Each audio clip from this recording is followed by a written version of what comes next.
दोस्तों, पाकिस्तानी ड्रोन और फिर ड्रोन मिसाइल दोनों को भारत के कई शहरों में लगातार हमला करते हुए देखा गया और इसके बाद जिन लोगों को 1971 के युद्ध से पहले की घटना की जानकारी होगी, उन्हें जरूर ऐसा लग रहा होगा कि इतिहास दोहराया जा रहा है। लेकिन पाकिस्तान जिस तरह से स्थितियां पैदा कर रहा है, उससे तो यही लगता है कि भारत 1971 की पूर्ण पैमाने पर युद्ध शुरू कर सकता है। अब सवाल ये उठता है कि आखिर क्या पाकिस्तान एक बार फिर टूटने के लिए तैयार है? तो इसे ही हम समझते हैं कि 1971 के युद्ध के पहले की परिस्थितियों की वर्तमान की परिस्थितियों से अगर तुलना करें, तो फिर भविष्य में दोनों देशों के आगे क्या कुछ होने वाला है। तो क्या हम 1971 की ओर बढ़ रहे हैं? तो 1971 का जो युद्ध है, वो पूर्वी पाकिस्तान, जो कि अब बांग्लादेश है, उसके मुक्ति संग्राम और शरणार्थी संकट के कारण हुआ था, जो कि वर्तमान परिस्थिति से थोड़ा बहुत अलग था। हालांकि आज दोनों देशों के पास परमाणु हथियार है जो पूर्ण युद्ध की संभावना को कम करते हैं। फिर भी जिस तरह पाकिस्तान की तैयारी दिख रही है, उससे तो यही लगता है कि वह परमाणु बम का इस्तेमाल भी कर पाएगा या फिर नहीं, क्योंकि उसके मिसाइल और ड्रोन जिस तरह से भारत में आकर फुस हुए हैं, उसे देखकर तो कोई युद्ध एक्सपर्ट ऐसा ही कहेगा कि पाकिस्तान से कुछ हो नहीं पाएगा।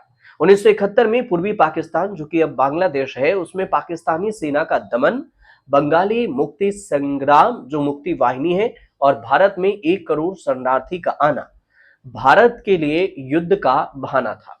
पाकिस्तान ने 3 दिसंबर 1971 का ऑपरेशन चंगेज खान के तहत भारत के 11 हवाई अड्डों पर प्री एक्टिव हवाई हमले किए। इससे जिसने शुरू युद्ध को शुरू किया, पाकिस्तान ने बहुत ही कुछ ऐसा ही कुछ किया भारत पर अभी ऑपरेशन सिंदूर के बाद। अगर पाकिस्तान के कम से कम 4 जेट्स और दर्जनों ड्रोन को भारत ने मार गिराया, तो फिर हमला कितना मारक रहेगा। अब भला हो कि S-400 का और अन्य डिफेंस सिस्टम का जो भारत को जान माल का नुकसान ज्यादा नहीं होने दिया, पर भारत को पाकिस्तान के टुकड़े का बहाना तो मिल ही गया।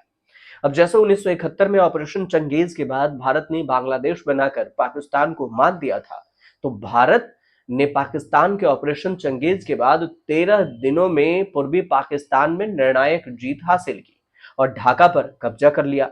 93,000 पाकिस्तानी सैनिकों ने भारतीय सेना के सामने आत्मसमर्पण करी थी, मतलब सरेंडर किया था। अब भारत ने पहलगाम में हुए आतंकी हमले के बाद ऑपरेशन सिंदूर को अंजाम दिया। 9 आतंकी टेंट खाक हुए। इसके अलावा करोड़ों की क्षति पाकिस्तान को पहुंचाई गई। दोनों तरफ से गोलाबारी हुई। पाकिस्तान के हर एक ड्रोन और मिसाइल हमले का भारत ने मुंहतोड़ जवाब दिया। सेना ने देखे तो ऑपरेशन सिंदूर के 86 घंटे बाद अमेरिका ने एक ट्वीट किया, कहा सीज फायर हुआ है दोनों देशों के बीच, भारत तैयार हो गया। लेकिन पाकिस्तान के पीएम ने बयान दिया कि हम भी कबूल करते हैं।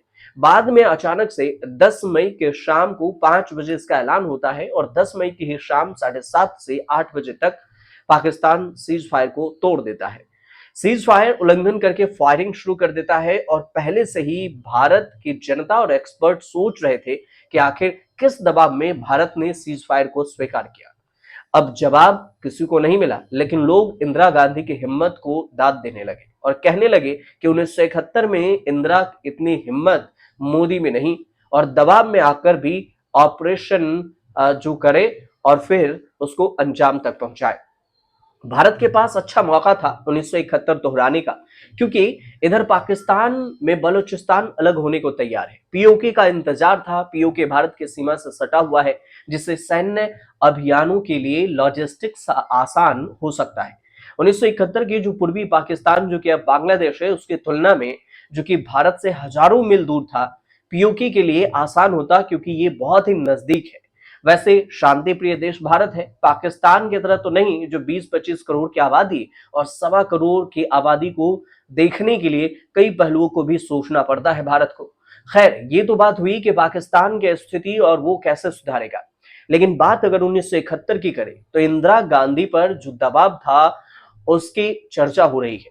तो क्या हुआ था 55 साल पहले नवंबर 1971 का, जब भारत पाकिस्तान तनाव चरम पर था और अमेरिका के जो राष्ट्रपति थे रिचर्ड निक्सन, उसने भारत को धमकी भरे लहजे में एक बयान दिया। कहा कि अगर भारत ने पाकिस्तान के मामले में दखल दिया तो फिर अमेरिका चुप नहीं बैठेगा। अब भारत को सबक सिखाया जाएगा। लेकिन इंदिरा गांधी ने व्हाइट हाउस में रिचर्ड निक्सन की आंखों में आंखें डालकर दृढ़ता से जवाब दिया और कहा कि भारत अमेरिका को मित्र मानता है, मालिक नहीं।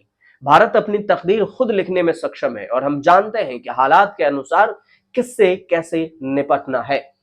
इंदिरा गांधी के इस जवाब से अमेरिका को भी एक झटका लगा था और इस साहसिक बातचीत का जिक्र तत्कालीन अमेरिकी विदेश मंत्री हेनरी किसिंजर ने अपनी आत्मकथा में किया है, जिसमें उन्होंने इंदिरा गांधी के आत्मविश्वास और दृढ़ता की सराहना की।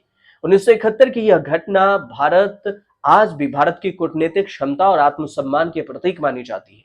ये याद दिलाती है कि भारत किसी भी दबाव में, किसी के दबाव के आगे झुकने वाला देश नहीं है।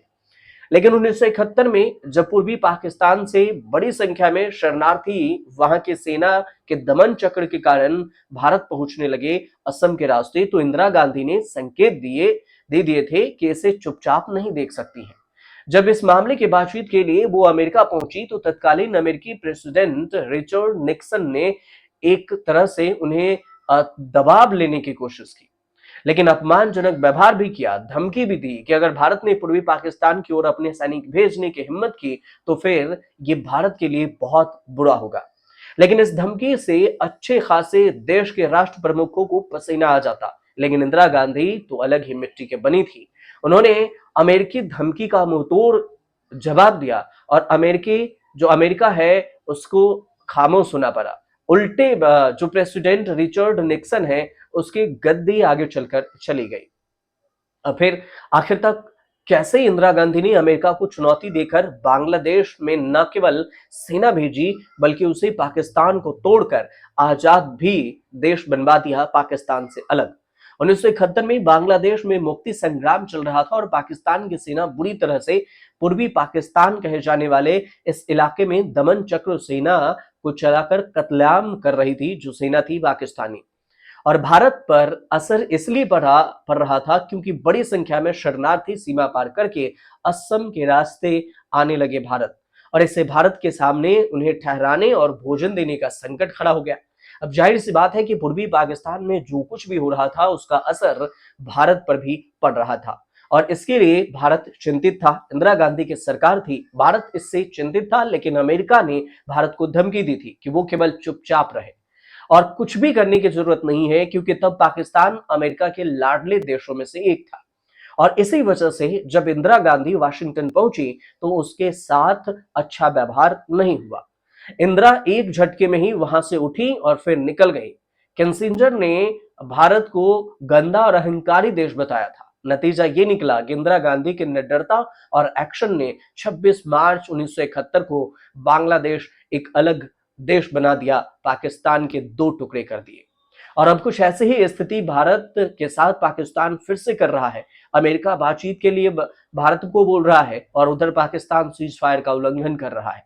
आगे क्या कुछ होगा ये आने वाले इतिहास और आने वाले जो भविष्य है उसमें ये दर्ज पन्ने बताएंगे कि आखिर क्या कुछ होने वाला है। लेकिन फिलहाल की स्थिति ऐसी ही कुछ थी जो 1971 से मैच खाती है, इसलिए हमने आप तक ये जानकारी पहुंचाई। आपको अगर अच्छे लगे तो हमारे चैनल से जुड़िए, सब्सक्राइब कीजिए, शेयर कीजिए, कमेंट जरूर कीजिए।